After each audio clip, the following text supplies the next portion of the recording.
मैं रुचि श्रीवास्तव HBOT महानगर लखनऊ से। पाँव में जलन, झुंझुनी, चुभन और अकड़न, ड्राइनेस, हार्डनेस एंड क्रैकनेस और कई वर्षों से डायबिटीज़। हाँ, ये इशारा है कि आप डायबिटिक न्यूरोपैथी से पीड़ित हैं और यदि यह जलन और झुंझुनी आपके हाथ में भी पहुंच गई है तो समझिए समस्या और भी गंभीर है। न्यूट्रिएंट और ऑक्सीजन की कमी मुख्य रूप से नर्व डैमेज का कारण है। Consequences of high blood sugar, damage blood vessels, plaque in blood vessels, poor blood circulation, slow supply of nutrient and oxygen. केवल हाइपरबेरिक ऑक्सीजन थेरेपी ही ऐसी थेरेपी है जिसमें नई ब्लड वेसल्स का निर्माण होता है और ब्लड सर्कुलेशन नेचुरल तरीके से बढ़ जाता है, जिससे डायबिटिक न्यूरोपैथी की समस्या जड़ से खत्म हो जाती है। तो आइए मिलते हैं मिस्टर फूलचंद जी से, जिनको डायबिटिक न्यूरोपैथी की समस्या थी, और जानते हैं उनका अनुभव इस थेरेपी को लेकर कैसा रहा। नमस्ते सर। आपको सर बताइए कि आपको ये थेरेपी को लेकर कैसा लगा। मेरा नाम फूलचंद जी। मैं इंदिरा नगर सेक्टर 14 का रहने वाला हूँ जी। और 67 ईयर एज मेरी कंप्लीट हो चुकी है। जी।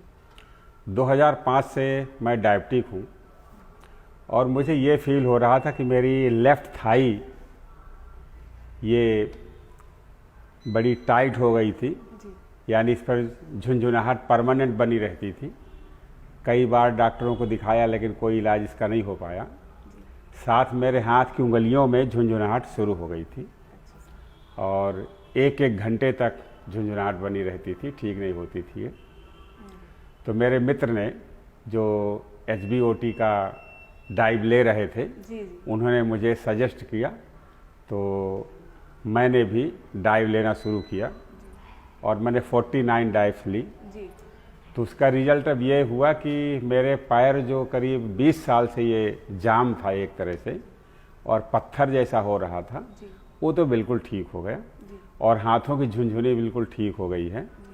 और मुझे डॉक्टर लोगों ने बताया था कि पेरीफेरल न्यूरोपैथी के शिकार हो चुके हैं आप, और ईश्वर की कृपा से और HBOT के सहयोग से मैं समझता हूँ मैं बिल्कुल ठीक हो गया जी। तो सर ये आपको समस्या कितने वर्षों से थी? डायबिटीज़ के मरीज हैं आप हैं? 2005 से, और ये मेरे थाई की प्रॉब्लम तो करीब 20 ईयर्स से है। अच्छा।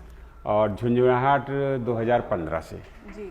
ये मेरे उंगलियों में झुंझुनाहट जो है 2015 शुरू हुई थी, लेकिन शुरू में तो जाड़े में ही महसूस होता था, जाड़े के सीजन में, लेकिन अब ये परमानेंट लगभग हो गई थी हर मौसम में, यानी गर्मियों में भी झुंझुनाहट फील होती थी और यहाँ तक कि एक एक घंटे तक बनी रहती थी और दर्द भी होना शुरू हो गया था हथेली में जी। चलिए सर, ठीक है, thank you so much sir. Thank you.